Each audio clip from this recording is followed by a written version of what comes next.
Bueno, y estemos muy atentos a toda la situación en la República Argentina y los resultados están a la vista. El gobierno del presidente Javier Milei está festejando el triunfo obtenido en las llamadas elecciones a mitad de término en el vecino país, y para comprender un poco lo que ha ocurrido, estamos en contacto a continuación con el periodista y médico Nelson Castro. Ustedes ya lo conocen, ayer lo pudimos ver en buena parte de la jornada al frente de la transmisión de TN y Canal 13 de la República Argentina. Nelson, bienvenido a Informativo Sarandí una vez más. ¿Qué tal? ¿Qué tal? ¿Cómo les va? Bella mañana. Un saludo para toda la gente de Sarandí y toda la gente de Uruguay. Así Bueno, que a las órdenes de ustedes. Buen día. Justamente Buen para día. conocer tu lectura de este resultado. ¿Se esperaba un triunfo de esta magnitud de La Libertad Avanza? No, absolutamente no. Obviamente ni la Libertad Avanza lo esperaba, ni mucho menos el peronismo, ¿no? Claramente hubo un cambio desde el 7 de septiembre hasta aquí, producido fundamentalmente por el temor que generó en muchos lo que el kirchnerismo mostró después de la elección del 7 de septiembre. Y claramente la victoria a nivel nacional ha sido impresionante, y mucho más lo que pasó en la provincia de Buenos Aires. Hasta ayer a las 6 de la tarde, me acuerdo que ayer hablamos con Diego Santilli a las 7 de la tarde, y él decía: mi objetivo es achicar la diferencia en la provincia de Buenos Aires, para que ustedes vean el nivel de sorpresa que ha significado para el mismo, ¿no? El mismo Santilli, los mismos integrantes de la Libertad Avanza, el triunfo en la provincia de Buenos Aires. Uh-huh. Nelson, ¿qué pudo más? ¿El temor al kirchnerismo o la incidencia del presidente Trump? Bueno, nunca hay una sola causa, ¿no? Claro. El miedo al kirchnerismo fue muy fuerte. El miedo al kirchnerismo se veía y se escuchaba en la calle, digamos, y lo escuchaba yo con gente que no había ido a votar en la provincia de Buenos Aires, y cuando vio lo que el kirchnerismo hacía y lo que exhibía con muy malos candidatos, dijo: esto no lo quiero. No sé si quiero definitivamente lo de Milei, ¿no? Uh-huh. Pero sí sé que aquello no lo quiero, ¿no? Y Pero ese es un miedo a punto muy qué, importante. miedo a qué del kirchnerismo, Nelson. Bueno, obviamente el kirchnerismo reflotó sus peores cosas. La visión de un estatismo sin límite, y fundamentalmente, además, algunas de las cosas que emergieron en la campaña, ¿no? Es decir, por ejemplo, Tayana apoyando a la dictadura venezolana, la idea de que Cristina Kirchner quedara libre para generar toda una situación de impunidad. Candidatos como los que hubo en Santa Fe, que decididamente tenían una visión comunista, lo cual hoy surge como algo absolutamente anacrónico. Candidatos muy malos como Grabois. Todo ese conjunto de circunstancias. Hay que recordar algo: el kirchnerismo se fue del gobierno dejando una inflación del 250%, ¿no es cierto? Eso la gente no lo olvida, junto con el componente de la corrupción, Claro. que juega un papel importante. Uh-huh. ¿Y Trump? Trump tuvo importancia, pero obviamente te podés imaginar que Trump no tuvo importancia en el votante del conurbano. En el conurbano ganó, es decir, ha ocurrido algo realmente impactante desde el punto de vista del análisis político, ¿no? Uh-huh. El conurbano, que fue el que le dio la victoria a Kicillof el 7 de septiembre, junto con otros distritos, pero fundamentalmente el conurbano, tuvo esta vez distritos en donde ganó Milei. Ganó Milei en Tigre, digamos, el distrito de Massa, ganó Milei en Morón, ¿no? Así que allí la llegada de Trump muy fuerte no es, más allá que claramente le dio al gobierno, desde el punto de vista económico, la posibilidad de mantener al dólar en regla, digamos, más o menos dentro de las bandas, cosa que sin esa ayuda hubiera sido imposible. Claro. Este escenario, bueno, yo quería referirme, porque en filas del gobierno también estuvo el caso de la hermana del presidente, Sí, sí. este referente José Luis Espert, vinculado con fondos del narcotráfico. Sí. Eso en definitiva parece no haber afectado mucho a la Libertad Avanza. Mira, eso es interesante, ¿no?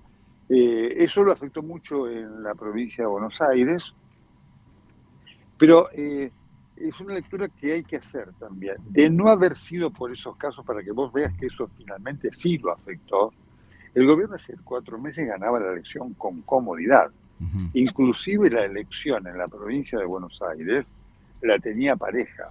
Es decir, el gobierno sufrió como consecuencia de esto. Y esto se ve primero en el guarismo, es decir, el gobierno tuvo un muy buen guarismo, pero hace 3, 4 meses estaba mucho más adelante. Y segundo, en la caída de la concurrencia. Mm. Es decir, la gente que no fue a votar claramente no quería el kirchnerismo y también se sintió decepcionada con el gobierno. Eso es interesante que vos lo marques porque debería ser parte de una lectura reflexiva y autocrítica del gobierno, si es que el gobierno va a tener la actitud de aprender de los muchos errores que cometió en la campaña. Sí, a ver, ¿cuáles son esos errores, Nelson? Pero también quería poner un poco el foco en esa baja participación, ¿no? Que también está marcando y es un punto importante a analizar. Bueno, claramente, Esper fue un error. Mm. El tema de lo que se denunció con los audios de Pañuelo y Karina, eso existió. Digamos, yo quiero marcarlo, más allá que después habrá que ver qué nivel de comprobación existe, porque hay que recordar que los teléfonos celulares de Pañuelo están borrados los mensajes y demás, digamos, eso ocurrió. Otro de los errores del gobierno claramente fue la actitud de enfrentamiento con sus aliados. Con sus aliados, iba a decirnos aquí. Vamos a ver si podemos recuperar la comunicación con el periodista y médico Nelson Castro. Vamos a aprovechar a escuchar mientras tanto lo que fue el discurso, un tramo nada más del discurso del presidente Javier Milei, por favor, para meternos más aún en contexto. A ver. Pasamos a contar con 101 diputados en vez de 37.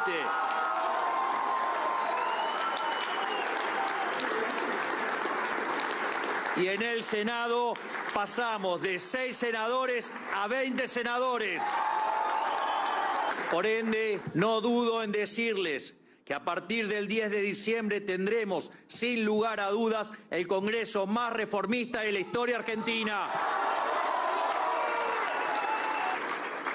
Estamos comprometidos en hacer Argentina el país más libre del mundo y vamos a cumplir nuestro contrato electoral con cada uno de los argentinos que nos acompañó y los que no nos acompañaron también, porque la Argentina grande es para todos. Y es más, y lo quiero aclarar, y es importante, que no lo digo únicamente por las bancas obtenidas por La Libertad Avanza, por fuera de los inadaptados de siempre, que se piensan que la economía se arregla haciendo la danza de la lluvia y solo saben poner palos en la rueda. Hay decenas de diputados y senadores de otros partidos con los que podemos encontrar acuerdos básicos. Bueno, aquí tenemos al presidente argentino Javier Milei en su discurso tras conocer los resultados que le daban una victoria muy clara, ¿no? Y hay frases por allí que merecen ser analizadas. Estamos otra vez contigo, Nelson.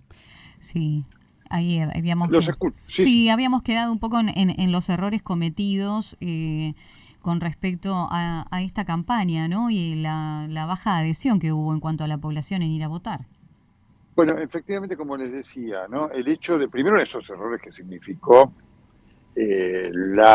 no solamente en la campaña, un error de gestión política del gobierno, el enfrentamiento con sus aliados naturales al gobierno le costó realmente muchísimo, lo paralizó, los vetos en el Congreso, además que pudieron haber sido evitados. Así que ese error de pelearse con Macri, con gobernadores que habitualmente hubieran sido aliados, fue un error de campaña importante. Y más allá de lo que pasó ayer con el resultado, en donde privó la polarización, el gobierno debe aprender de eso, porque ahora viene el desafío de la gestión, que ese es otro tema, y claramente hay una expectativa por ver si las reformas que hoy necesita la Argentina, la reforma laboral, el tema impositivo, puede avanzar. Así que ese error el gobierno lo cometió. Ayer el presidente de la República en su discurso implícitamente lo reconoce cuando llama al diálogo. Veremos si ahora lo concreta, ¿no?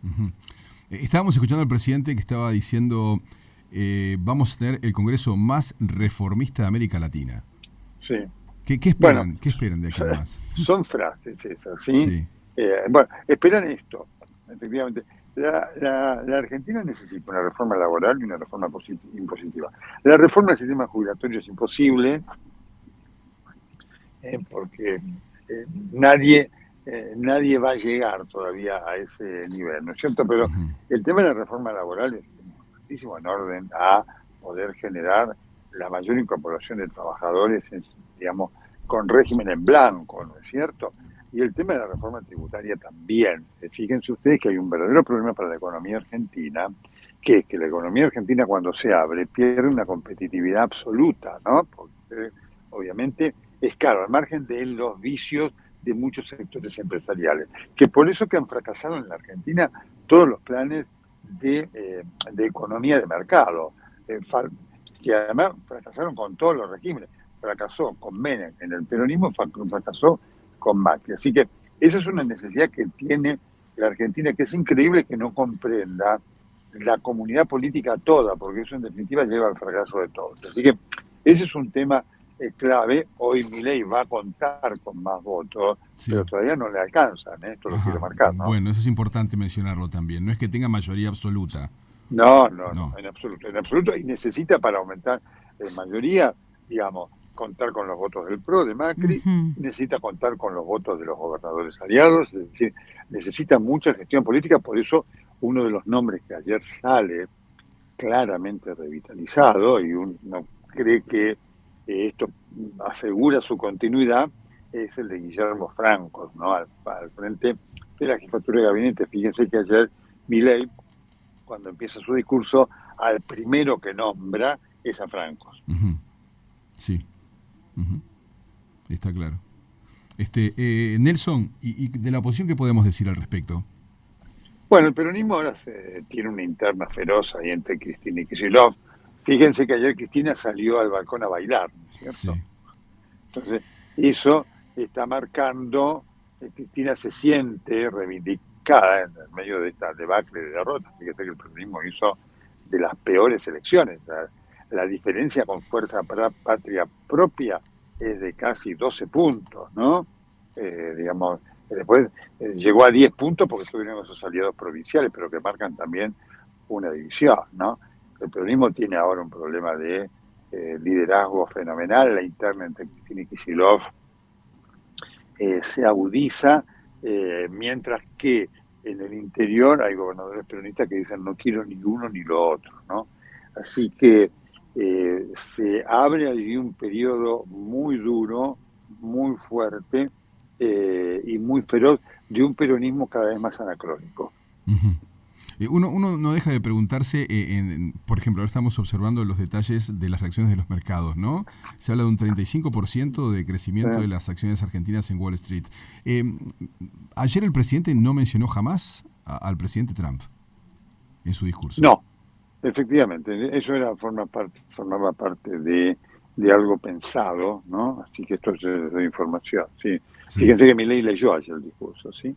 Así que esto era algo que estaba pensado y acordado, inclusive esto estaba en conocimiento de Scott Bessent y demás, ¿no? Que lo que le exigen a Milei, digamos, lo que estaba acordado era lo que ayer Milei leyó, lo que le exigió a Bessent, y sobre todo acá un señor que se llama Barry Bennett, de mucho protagonismo, mano derecha de Scott Bessent, era la reapertura del diálogo. Esa es la exigencia fundamental del gobierno de los Estados Unidos, más allá de temas que tienen que ver con acceso, digamos, a la posibilidad de uranio, esto es más por parte de empresas estadounidenses. Lo principal que el gobierno de Estados Unidos le está pidiendo a Milei es la apertura del diálogo. No quiere polarización el gobierno de Estados Unidos. El gobierno de Estados Unidos no quiere polarización con los afines, digamos, y el gobierno de los Estados Unidos, ¿qué hace, digamos, el gobierno? Los que de Estados Unidos siguen de cerca la política argentina, que es, insisto, el personaje clave es Barry Bennett, que tiene muy buena llegada, inclusive a gobernadores, tanto radicales como peronistas. Lo que ven, fundamentalmente, es la realidad, ¿no es cierto? Y que evalúan en forma matemática. Mirá, si no acordás con tus aliados, no tenés ninguna posibilidad de gobernar y de llevar adelante la reforma que hoy te estamos pidiendo, ¿no es cierto? Ya para ir finalizando, Nelson, por supuesto el agradecimiento por este tiempo tan valioso. Por favor. Pero cuando se habla del acuerdo con Estados Unidos, ¿qué hay en juego para Argentina? Porque se habla de mucho dinero, pero no se habla mucho de a cambio de qué. No, mira, son como todas estas cosas, son muchas menos cosas de las que en la fantasía muchas veces se pide, ¿no? Estados Unidos lo que pide es lo ve a Milei como un aliado geopolítico muy importante. Junto con esto, hay un tema también muy importante que hay que marcar, que yo lo subrayo porque lo viví cuando estuve, sobre todo cubriendo las elecciones en las cuales ganó Trump. Hay al margen de lo ideológico, hay una relación de afecto de Trump con Milei. ¿Por qué? Porque si ustedes recuerdan, en mayo de 2024, cuando la candidatura de Donald Trump parecía que era un imposible, Milei viajó a Estados Unidos para participar de la conferencia conservadora y lo fue a saludar, y lo fue a ver. Eso generó un nivel de afecto que es muy importante junto con la afinidad ideológica, los negocios y demás. Pero para que entendamos, digamos, la fortaleza de este vínculo, ¿no? Claro. ¿Qué se puede esperar para la región? ¿Alguna expectativa en especial? Mira, ustedes vieron la reunión de Trump con Lula, ¿no? Sí, sí. Bueno, eso está demostrando que más allá de los discursos, hay un elemento de realidad, ¿no? La presidencia de Trump es una presidencia de un enorme poder y Trump se ha transformado hoy en un líder mundial de un poder que no tiene ningún otro, ¿no? Ni siquiera Putin y demás. Digamos, Trump está actuando como elemento ordenador. Es increíble, ¿no es cierto? Una personalidad como Trump que está condenado en los Estados Unidos, ¿no? Sí. Digamos, pero esta es la realidad. Por lo tanto, yo creo que viene una situación de alineamiento con los Estados Unidos, no tal vez tan absoluta como la de la Argentina, pero tiene esa tendencia a la cual hay que prestar. Vieron ustedes que son momentos, ¿no? Vieron la década del 90, sí. Después vino el 2000. Bueno, hoy estamos con, le diría, ese declive. Ajá. ¿No? La influencia de los Estados Unidos en la región es muy fuerte. Claro. Para ir terminando, Nelson, si te pregunto desde aquí, desde Uruguay, ¿no? Para que nos expliques un poco la situación social de Argentina, ¿cómo la definirías? El tema de la pobreza, de la desigualdad social. ¿Este gobierno está haciendo bien a la gente? ¿Qué podemos decir al respecto? Mira, es muy interesante. Interesante no significa que sea todo muy bueno lo que está pasando. La situación socioeconómica es muy difícil. El gobierno dice cayó el 12% el índice de pobreza. Sí, el índice, no la pobreza. Ustedes saben cómo se mide el índice, ¿no? Fundamentalmente está medido por un nivel de ingreso, ¿no? Entonces dice, bueno, uno que gana hasta 100 es pobre. Entonces uno dice que el que gana 104 no es pobre. Entonces, digamos, el índice bajó, la pobreza no. Ahora, la pobreza, el 50%, era del 50% con el kirchnerismo. Y uno de los hechos más que hay que reconocer del gobierno de gran eficacia, y esto yo hablo mucho con sacerdotes que tienen mucho contacto con las villas, por ejemplo, y demás, ¿no? Entonces, ahí te dicen esto.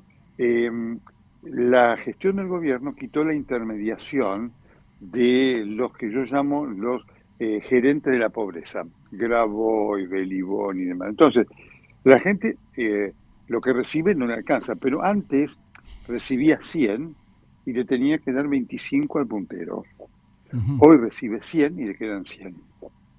Y eso la gente lo valora. Por eso no hay más piquete. Es decir, ustedes fíjense que si hubiera un nivel de disconformidad absoluto en esos sectores, habría piquete todos los días, que serían imparables. Claro, sí. Entonces, esto lo quiero marcar realmente. La situación socioeconómica de la Argentina sigue siendo muy complicada, muy complicada, muy difícil, y esto es uno de los desafíos que tiene el gobierno. Pero claramente, porque además en el voto de ayer del gobierno hay mucha gente de los sectores bajos que lo votó, cosa que desconcierta al peronismo.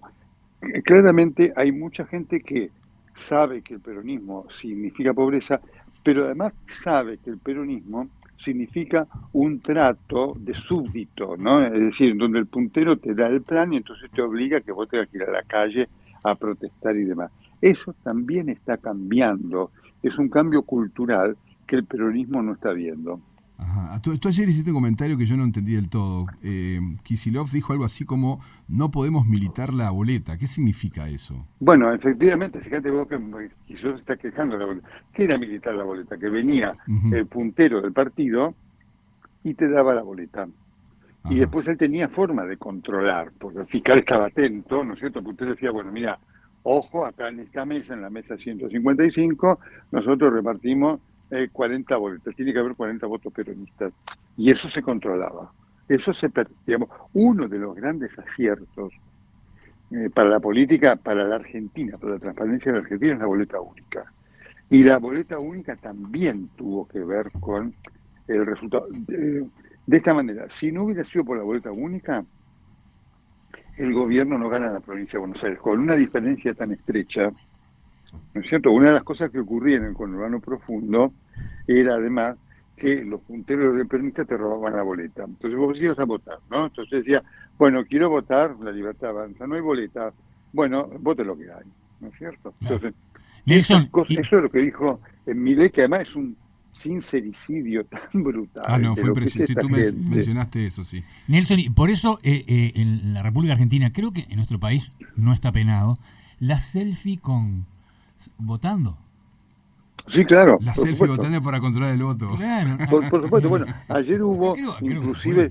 Sí. Acá no se puede. Se decía, ¿Acá tampoco se puede? No, me parece que no puedo decir nada. Pero... Bueno, ayer una de las cosas que había en la boleta única era esto de que si doblaban la boleta de alguna manera distinta, ¿no es cierto? Te reconocían el voto y demás. Todo eso se termina, es decir, la boleta, por eso ayer lo de Kicillof fue un sincericidio demostrativo de lo que es el peronismo, ¿no? Yo siempre digo que el peronismo es una desgracia, ¿no? Pero no por las ideas el peronismo es las ideas de la justicia social, la igualdad, el trabajo para todos. ¿Quién se va a poner a eso? ¿No es cierto? Sí. Nadie. El peronismo es una desgracia porque es su dirigencia encuentra en eso una metodología para adueñarse del Estado, ¿no? Y en muchas zonas todavía sigue teniendo éxito, ¿no es cierto? Vean lo de Insuenan, esto, aquello y demás, ¿no es cierto? Por lo tanto, esto de la boleta única es un primer paso, digamos, para liberar a la gente, ¿no es cierto?, de esta verdadera situación de dominación a la cual lo sometían la estructura del aparato del peronismo, ¿no?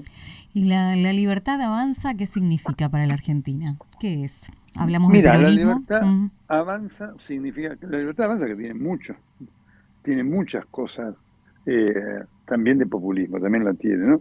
Significa una expectativa, es decir, ahora las incógnitas son muchísimas de un gobierno que tuvo algunos logros, bajar la inflación, claramente, reducir el déficit del Estado, pero junto con eso ha cometido errores.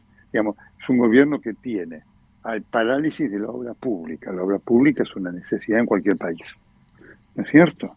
Digamos, el gobierno confunde combatir la corrupción con la obra pública con combatir la obra pública. No, sin duda, es un grosero error. Es decir, el gobierno necesita ahora relanzar su gestión, digamos, y la gestión del ministro de Económica no es solamente establecer restablecer el equilibrio fiscal, porque además, obviamente, el gobierno lo restableció de una manera muy cruel, ¿no? Con problemas con las universidades, con los hospitales y demás. Y eso no es gobernar, ¿no? Gobernar es generar las condiciones para que efectivamente el Estado cumpla su rol y haya bienestar para todos, ¿no es cierto? Eso hoy no está ocurriendo y es una de las incógnitas de los desafíos que tiene la libertad avanza de cara al futuro. Pero claramente hoy la libertad avanza. Y ayer había un meme muy interesante que creo lo resume muy bien, ¿no? Prefiero la incertidumbre de Milei al fracaso de Cristina. Sí. Y creo que está marcando eso, es decir, hay una expectativa porque hay algo diferente, ¿no es cierto? Que en algunas cosas funcionó y en otras muchas no. Lo otro, ya sé a dónde me lleva, ¿no? Claro. Y eso es un punto también importante que el peronismo no termina de interpretar. Doctor Nelson Castro, ha sido un gusto como siempre, muy amable. Para mí también hablar con ustedes. Un fuerte saludo abrazo, para todos ustedes, para todo el equipo de la gente de la red y para la gente de Uruguay. Hasta siempre. Muchas gracias, buen día. día. Que estén muy bien. Chao, chicos. Hasta luego. El doctor Nelson Castro, directamente desde la ciudad de Buenos Aires.